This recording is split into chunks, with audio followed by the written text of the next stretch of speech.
Now, I know we normally don't go this long, but I think there's a fun story that I want to hear about that's a little bit political. And being that it's voter day today, will you Ding, tell ding, us a ding. little bit? Yeah, Let's get political, political.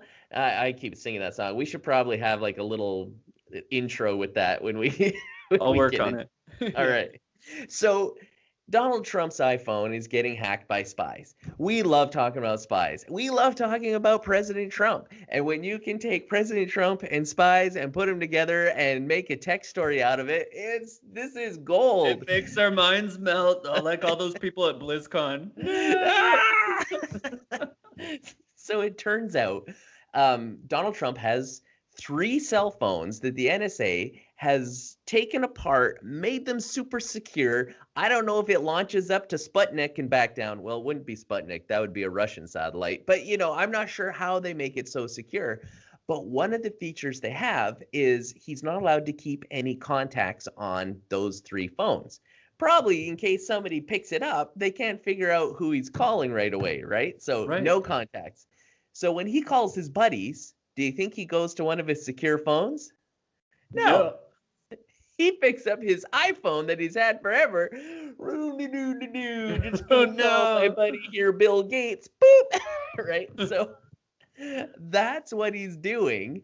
And the problem is that phone is completely unsecure. In fact, with just some simple technology you can get from Radio Shack or the Shack or whatever they're calling themselves these days, anybody can go and listen to other people's cell phone conversations. It's not that hard. And so do you think there are spies following President Trump around with their basically the cup to their ear to the wall? Absolutely they are. I heard that even there were some reports that possibly China and Russia had already tapped into that phone, which is Yes, insane.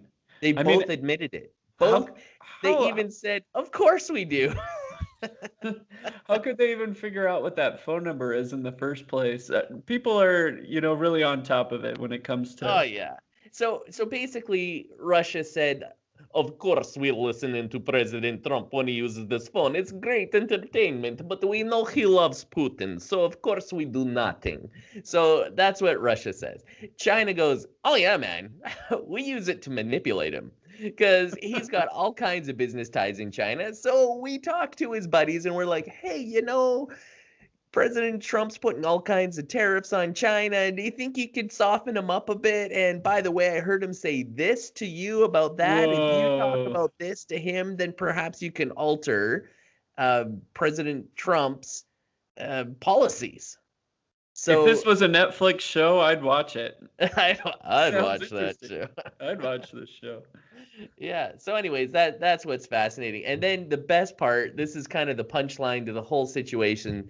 Xiaomi, a Chinese company, came out and they were the ones that not only President Trump, but many other Republicans and perhaps even Democrats stopped from Verizon sharing their phones because of security issues. Xiaomi came out and said, President Trump, our phones are secure.